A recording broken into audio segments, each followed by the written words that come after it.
The Bengals beat the Rams at Paycor Stadium and get down to 53 players. John Sheeran remains our only team member keeping me sane and the only one who seems to know any football. Dr. Hodgie the Electric Smoji tells us why he thinks this will be the year the team changes its image for good, or at least while Joe Burrow sticks around. And Dadio Mustache McDuke start saving up to pay back some debtors who you actually know pretty well. So looking to pay back your brain for too many hours of meaningful activity, then sit back and let your mind take a nap right here on the #1 Bengals podcast. Yeah. Entrust your brain to us. Yes. My brain's tired. I flubbed that intro, but good. That's okay. That's okay. Welcome to the Nobody #1 ever gets Bengals you those podcast. I'm your host, Dadio McDuke. I'm joined as always by Dr. Hodgie Electric Smoji The one and only. and John Shania Twain, Sheeran. Repeat, And of I'll course take we it. have. Oh, you're right. Wow, our brains are not working today. But it's because there's so much news. And Have I you also used want Bob to Denver? Right. I want to welcome back, of course, Bridget, the HR specialist. Yeah. And we have a lot to talk about.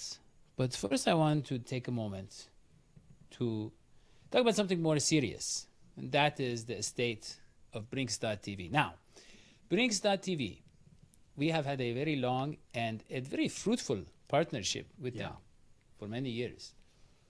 And that could be coming to a close. And it's really, I guess I should say it's on me because they have been sending invoices. But for some reason, the address that I send them is always jumbled. And they don't have the right address. They don't have the right payment information. So we're trying to save up so we can continue to get this great production. I got my piggy bank over there, as you can see. You know, Bengals it's funny piggy bank. because Dadio is one of the few people, instead of a P.O. box, he has a PP box. And it's literally a urinal where we get our mail. It's disgusting. Yeah, but look, you can obviously go to patreon.com and support us if you want to see us continue with Brinks.tv. Otherwise, I really don't think we're going to get this sorted out, HR, right? I mean, it's very messy situation. But still, go to Brinks.tv. They have a lot of other great shows. They have the Ray Lewis show, they have the NFL Mom show, and the Conspiracy show.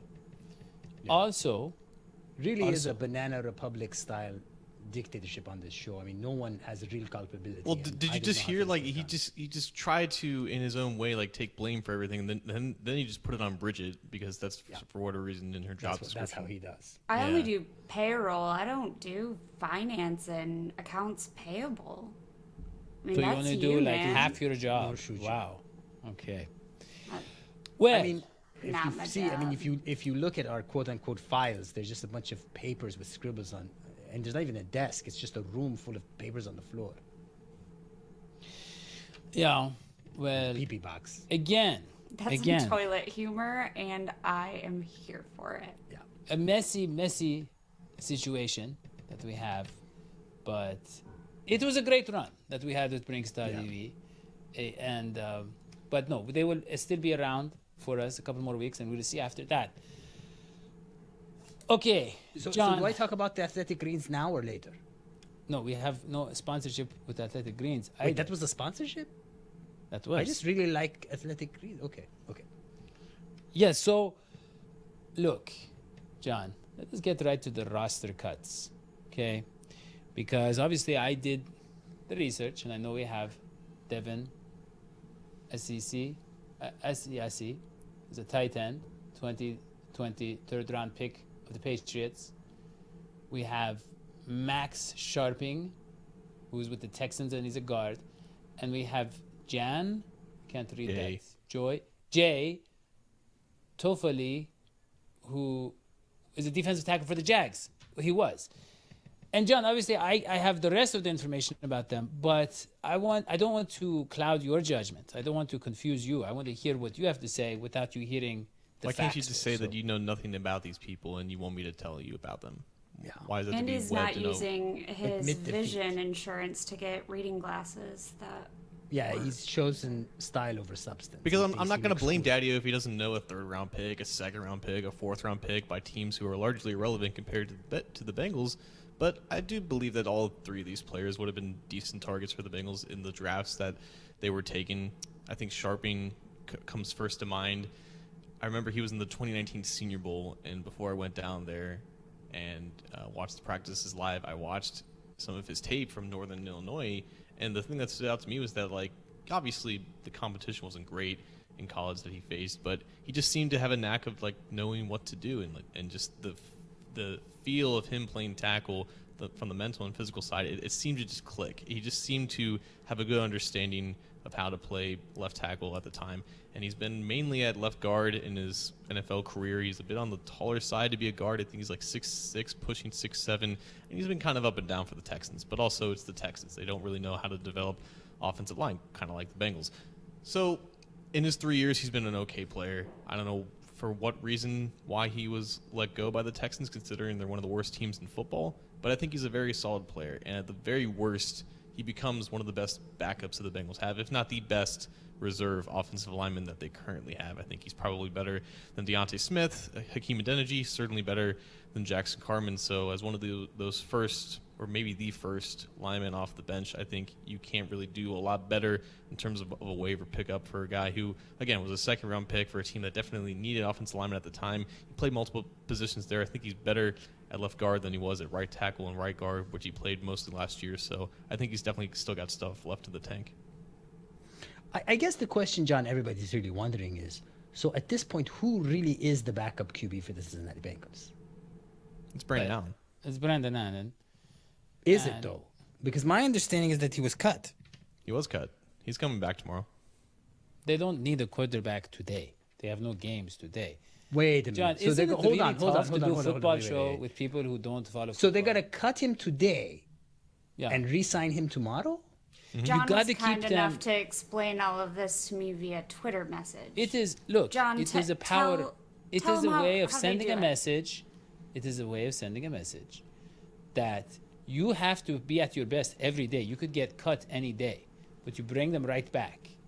And it's like a... Why not sign kind of- Josh Rosen instead? He was just cut by the Browns. Josh Rosen that much better than Brandon Allen in any way, shape, or form? Yeah. Higher ceiling. Physically. Higher ceiling for what? Like, I have a higher ceiling than Brandon Allen. I'm not going to reach it. Neither is Josh Rosen. Can we quote you on that? Yeah. Okay. John, would I love want to to see you talk as the about backup tight QB. end. I'm a QB coach, young man. I could make you the best backup Everyone QB. cares about the backup QB as if there's a scenario where the backup QB comes in and actually does something Nick like Tom Foles? Brady. No, because Okay. that's a 0.1% chance. no, the no. point of a backup quarterback is just to help the John. starter when the starter's playing. That's the whole point of him. And Brandon I Allen disagree. does that better than I anyone. respectfully disagree. I think any Super Bowl caliber team, which we are now, needs to have someone who can stand in for when their starting QB misses a game or two and can win games in that situation. I like Right. Brandon. I think he's a nice guy. I don't think he's the answer to our problems. John. I think I'm you need Team a Hodgie. great- Neither is I'm Team anyone else. Hodgie all the way. Tom Brady, Nick Foles, Doug Williams, Jeff Hostetler. I mean, AJ McCarron. 4 quarterbacks out of 4 million who have played. 4 million? John, that's just the last 30 Billion. years. Sorry, 4 billion. Yeah, excuse me. All right. Okay, so anyways, I think that I think I've been saying this for years. I think the Bengals need to sign a decent backup QB. I'm I sure think they'll that's draft what- I'm sure they'll draft a guy who is deemed to have like high upside in the next few years when Brandon Allen is 35. Yeah. Yeah, I think so too. Before I then, this is liked Brandon. Browning. John, you think Browning's going to practice squad, He's right? a perfect practice squad quarterback. Perfect practice squad quarterback. That's where he belongs. All right. Okay. John, tight end. Asiasi. Okay. This guy, he is the guy they chose over O.J. Howard. O.J. Howard, top 10 pick, very athletic guy. Guy that, you know, can do it both, running and, or blocking and catching. But they passed on that, and they are still interviewing him. They are still walking him around, right?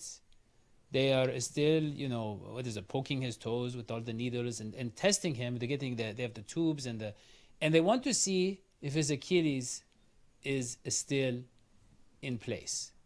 So, John, what is the thinking here? Is Asiasi going to stay on the team, or is he a placeholder to see if Howard still has it? Yeah, so here's the thing. Yesterday, when rosters had to be finalized by 4 p.m., then you had guys who were waived like a bunch of guys that were waived from the Bengals, and Asiasi was waived by the Patriots. So the Bengals, along with Max Scharping and Jay Tufele, put in a waiver claim for Devin Asiasi.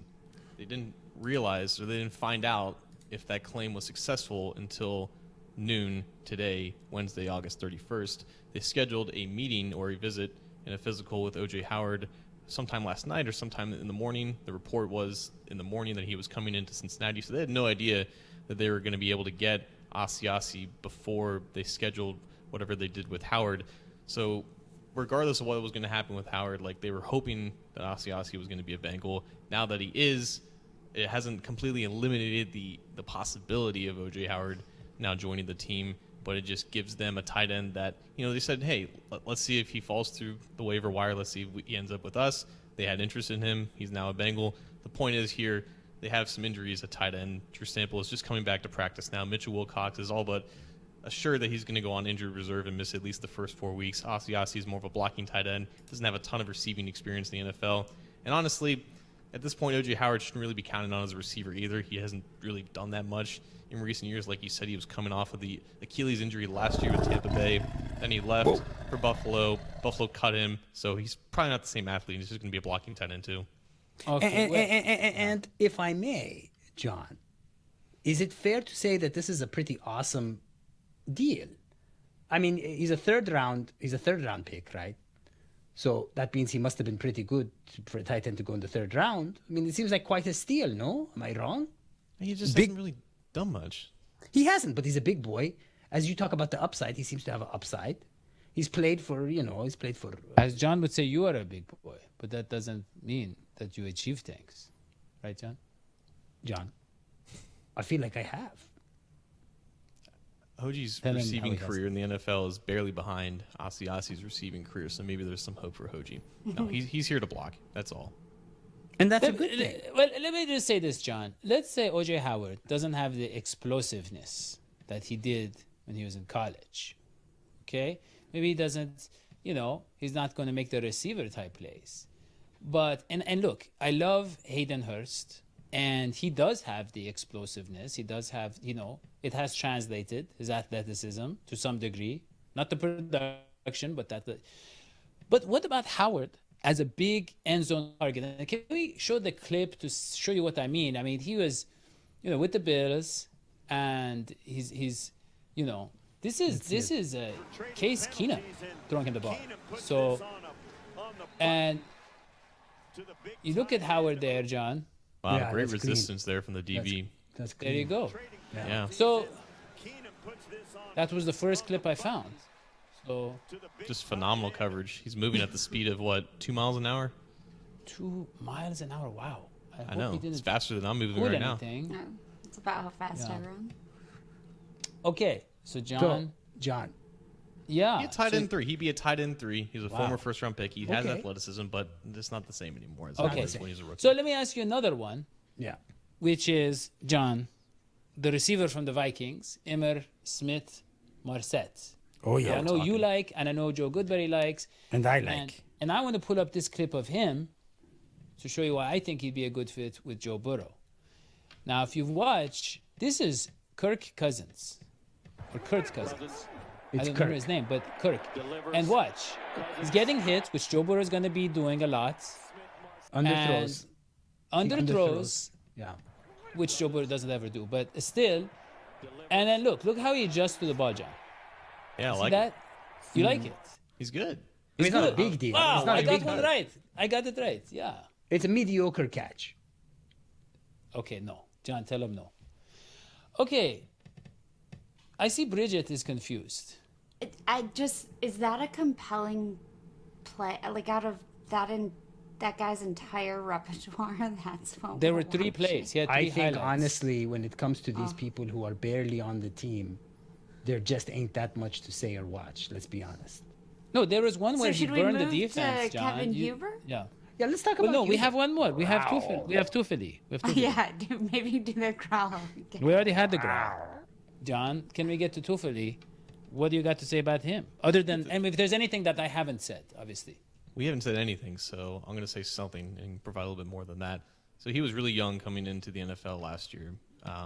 Really good athlete out of USC. Didn't really do a ton in college just because he was like a redshirt sophomore, or maybe like a true junior when he declared. So, the production wasn't quite there, which is why he fell to the 4th round. Bengals have a history of investing defensive linemen in the 4th round of the draft. They were interested in taking him there right before they were on the clock. He went to the Jaguars, so they took Cam Sample. Really happy about that regardless. So now they have both on the roster now. As a 5th defensive tackle, a guy who's still only 23 years old, I think he still has some pop to his game. Because they run so many odd fronts and they have 3 defensive tackles on the field, they need depth there. So as a guy who was probably going to go to the Jags practice squad just to stick around and develop more, I think that's fine for him being that last defensive tackle on the roster. But again, he hasn't really done that much in the NFL, whether it be injuries or just him not getting on the field because he was a 4th round pick behind a pretty stacked defensive line in Jacksonville. It's a guy that they can develop, so it's fine. Okay, there you go. All right, let's move on to Kevin Huber. Kevin Huber, yeah. This guy has This been guy. the Bengals punter for what, John? 20 years? 21. 21 years. That is Conpuntation. incredible. What does that mean? Into the It was conpuntation. I think a confrontation. There was a confrontation between Kevin Huber and Drew Chrisman. A Right. confrontation. And I had heard that Chrisman was the better choice and won out. But No, somehow so they here's the gave thing, job to John. Huber. I think, if I'm not mistaken, the other teammates didn't appreciate the way Drew Chrisman wasn't spreading around his punts. And there was bad I don't know, John, how do you tell who's the better punter? Go. Where did you get that? Honestly, where? Because the punter controversy, we don't have any QB controversies anymore. So it'd be nice to have a controversy. Go ahead. So you're saying there's multiple returners out for these punts, and he's only punting to one guy, basically. And because Kevin Huber was Kevin kind Huber enough. spreads it around, kind of Yeah. like the soy mayo, like the that vegan kind of makes mayo. sense. Maybe that was a factor in it. No, to the strikers. Who are the guys that hunt down the return men? To those guys, he's spreading it around so they have different opportunities. So Go ahead, Chrisman was John. kicking the ball a little bit do- further than yeah. Kevin Huber throughout training camp. I think Huber had more of a slower start compared to Chrisman. But as training camp kind of evolved, you saw the old Kevin Huber kind of come back, right? And that was important because he wasn't his usual self last year. Many people attributed that to him being 21 years in the NFL, like 80 years old at this point. So people thought that this was kind of the end of Kevin Huber. And he had an okay preseason. I think Chrisman, like you said, probably had a better preseason, like Hodgie said, in terms of just kicking the ball further. But it goes beyond that. It's about a hang time. It's about how many punts you can have inside the opponent's 20, how many fair catches you force. I think there's an argument to be had that with the Bengals now, who aren't going to be punting, hopefully near midfield, it's more just about flipping the field and getting the ball down there as far as possible. Maybe that will benefit, like that. Maybe that was something that, that was an argument for Chris. And the holding too. Holding. I don't think there was any difference between the holding though. You never had any incidents in practice. Never had any incidents in preseason either. So Yeah. I don't think that was that much of a. I don't think that was a contributing factor to the decision. I think everything was pretty equal, but they just trust Huber more because they kind of know what they have in him. He's been here for all of his life. He's been in Cincinnati all of his life. So You I think always, there's- this is classic. You always go with the known entity. If you're choosing between two things or two players, and one of them has a record of success, and they're basically neck and neck, you're going to go with the known entity. That's a basic. Have you noticed Hodgie's analysis is not that much better than mine, John? We're both kind of. I feel like it's more coherent. I feel it like is. when I speak, people listen. Yeah, but mine is more stimulating. Like I get John worked up. Whoa, okay, I'm done with that. Let's move on to Alan George. And just for facts, Yeah. Huber is 37. Sorry, not 36. Yeah. 37. John, that's why we And need was the facts. Married drafted in since 2017. 2009. He got What did I married in say? 2017, which is We very need interesting. to put John in line. 80-37. What's the difference? Yeah. It's Look. substantial. Alan My joints say substantial. Alan George. Okay. Now we have So I guess the first question to ask about Alan George is, who is he? who is he? What a great question. He's a 5'11" defensive back who came out of United Dairy Farmers. Taller than And- 5 nothing. Weighs more than 100 nothing. Yeah. Didn't go to Notre Dame though.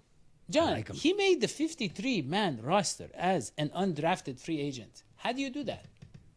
You have injuries at cornerback, of course. So that You is have the you have Cam Taylor heebie-jeebies. Britt Yeah. suffering a core injury early in the preseason, early in training camp. Alan George, at the time, was actually taking some second-team reps over Cam Taylor Britt when Cam Taylor Britt was still healthy. So he was already making an impression on the coaching staff. And I think he had a pretty good preseason. There were some moments rough here and there when he was just kind of allowing too many passes underneath, but I think he tracks the ball well. I think he plays the vertical routes well, and they need depth on the outside at cornerback. So now they have 6 healthy cornerbacks, and I think George is like their 4th or 5th true or maybe 3rd or 4th true boundary cornerback that they have, with the absence of Taylor Britt, who's now going to miss 4 weeks. So George is your 6th cornerback. He's the only rookie that wasn't drafted who made the team. They usually have one a year for those guys, and people expected it to be a receiver this year, but it's a cornerback out of Vanderbilt. So there you go. So to understand correctly, when he's an undrafted guy, free agent, I mean, that means basically there's a guy walking down the street outside of the Bengals practice facility. Looks like he could be a cornerback. They say, hey, catch this. They throw the ball, he catches it. They're like, hey, want to be on the Bengals? He's like, sure. Is that how it works? Well, why would they test his hands if he's going to be cornerback? Wouldn't they just put him up against a receiver? So there's a guy watching John, at the first of all, facility. what is a cornerback? And then they For take a Hodgie's receiver sake. and they're like, so I mean, what I'm saying is basically it's just some random guy off the street, George. So there's No, 2 people no. playing catch outside of the stadium. They're like, Let me hey, can you essentially play monkey in the middle? No. And if you block the ball really well, you're on the Bengals. No, these guys, John. they went to college and they weren't drafted. And then they volunteered. They weren't forced to go to the NFL. They volunteered to go to the NFL. And teams can pick them up. Scripted. They were not, yeah. Well, John, I can tell you my theory as to why this man has had undue success, and I think Me? you'll agree with it, Oh. which is that he is a cancer, like John. And cancers, for some reason, end up people see them as being very lucky. And so You he's didn't just a know who he lucky guy. was 2 minutes ago. Do you already know his zodiac sign? Oh, I have an app. When a player is mentioned, Zodiac comes up. July The 16th, bot. Yes, the bot. Cancer. Okay, look. I am just here for the countdown. And there we go. Wanted to hear that. Don't let the tiger control you. It doesn't control me. And let us get to our horoscope. Let's get to our horoscope. You know, there was a time when, human beings did not eat the flesh of dead animals. And this was the original way that human beings were designed to function, was that we would eat the fruit with the seeds in the fruit. And what would come out of our butts was poop with seeds. And that seed would go into the earth, it would grow into a tree, eat the fruit, and on and on. I still do that. Okay. But then human beings became savages. They started to eat animals. And that's when you get the wars and you get the capitalism, and you get all the negative stuff. So I want to show you a clip of some meaty heady guys who are doing some nasty behavior. And then I want to connect it to my horoscope, which is about the future of the NFL. If we could. Let's roll it. You're disgusting. What do you think you are? You're just a coward. Look at this disgusting guy. What am I gonna do? Nothing. You're gonna die on your own without fucking Oh, it feels fucking good.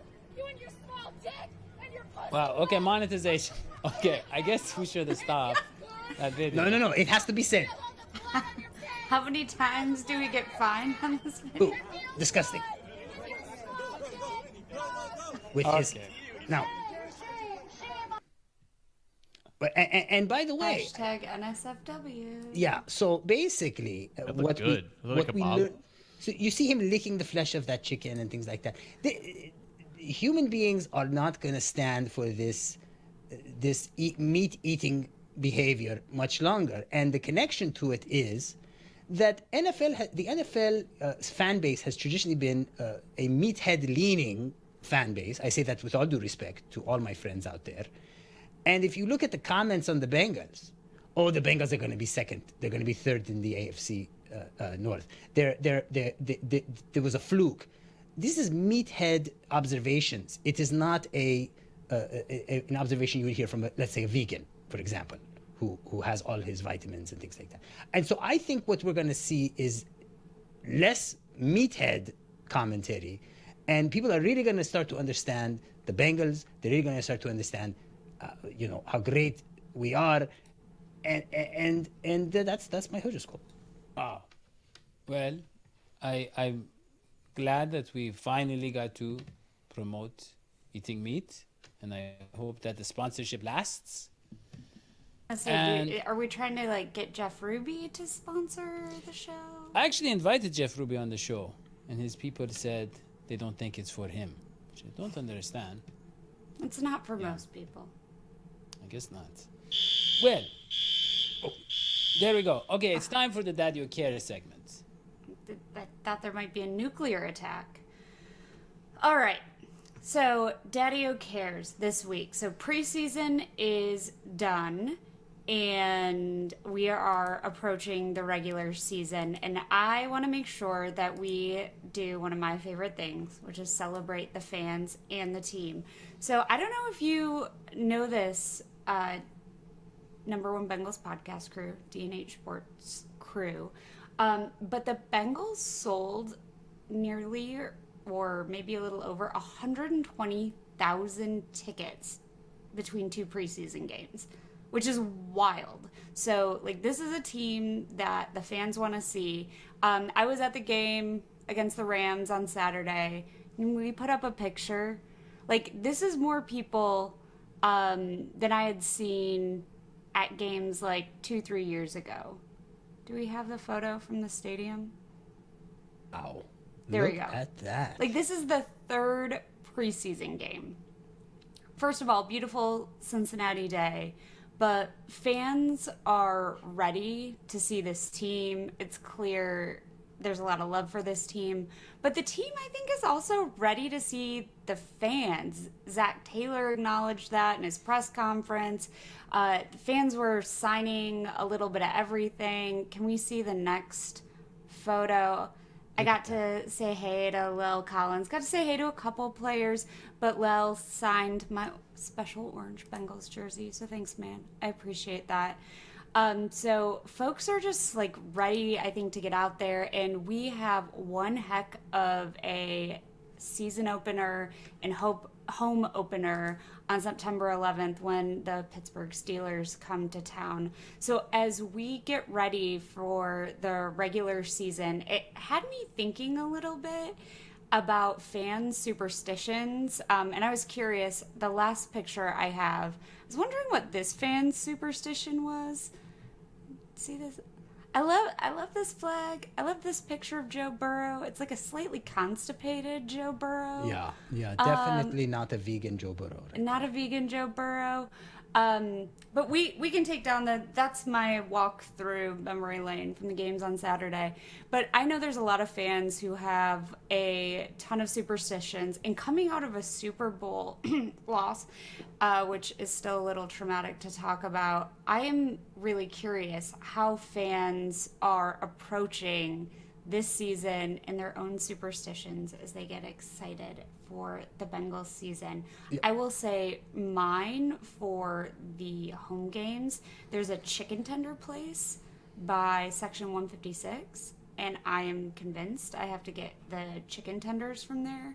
Wow. But I also have this pair of orange and black Jordans that were my Super Bowl shoes that I just don't want to wear anymore after the loss. So I want fans to tweet us at DH Sports TV. Had to get that right. Tweet us, put in the comments what your game day superstitions are. If you watched It's Always Sunny in Philadelphia, they have a hilarious 2-episode arc on their Eagles superstitions, or their stitions, which I loved.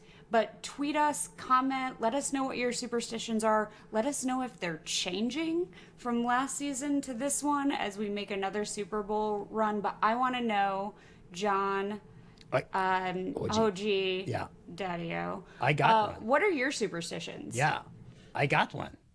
Yeah. And it's one for the show. So if you remember last year when the Bengals got to the playoffs, every time that John predicted the Bengals would lose, they won. And then we got, no offense, John, to the Super Bowl. Predicted we win. He predicted we won, and we lost. Thanks, John. So John, just always say. Might we're as going well to have lose. thrown the flag at Logan Wilson, John. Yeah, I know. So, John, you screwed this one up, but don't worry. Don't worry. You can fix it next year Yeah. or this year. I might just Right. predict him to win every game now.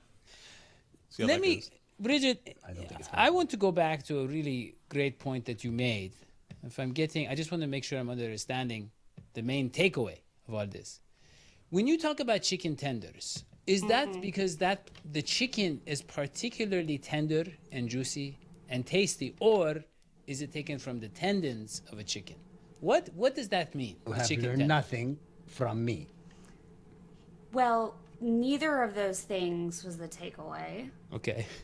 And so that's 100% not it. I have no clue why they're called tenders. I think Yeah. because they're soft. And it Called doesn't tendies, matter. actually. John, enlighten us. Called tendies. 'Cause it sounds cool. Yeah, right? The chicken tendies. Yeah. Wow.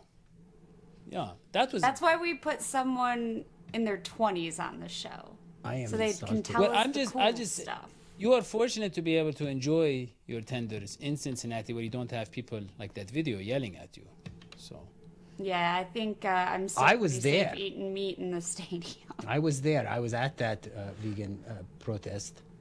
That man he really made us upset. I think we've lost Dadio. That's So I guess I got to That's take the over luckiest the show. we I got to could have take. I got to take gotten. over the show. So, who's the first team that the Bengals play, John? Pittsburgh Steelers, man. Pittsburgh Steelers, and it's a rivalry. It's a rivalry beyond rivalries, and yet now we have the upper hand. So it's a game I'm looking forward to. I can't wait for this one. What do you think's going to happen, John? Call it. I'll call it first. We got a show next week, man. I'm not telling you my prediction now. Okay. Who's the starting quarterback for the Pittsburgh Steelers? That's Mitch Trubisky. So they went with Trubisky. Trubisky's a naturally talented fellow. I feel like he was ruined by his coaching. Oh, yeah, with Chicago, yeah. Yeah. You got no favors learning from Matt Nagy at this point. No, and I'm everybody who tweeting went out through Chicago everywhere was that kind John of. said the Bengals are losing to the Steelers.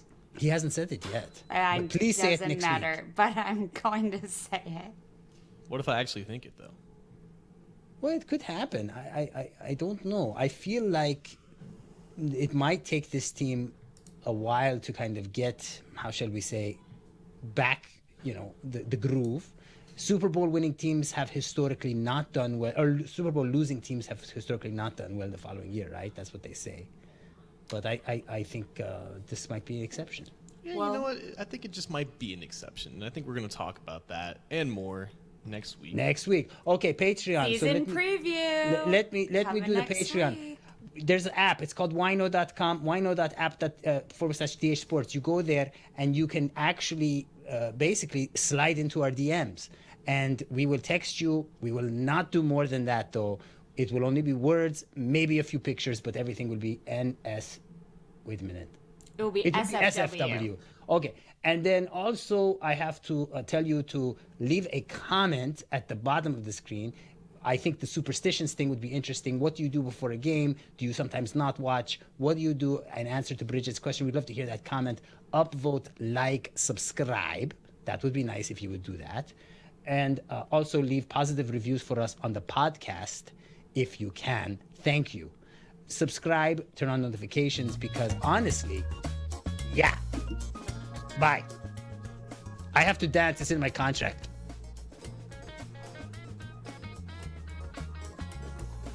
See you next week.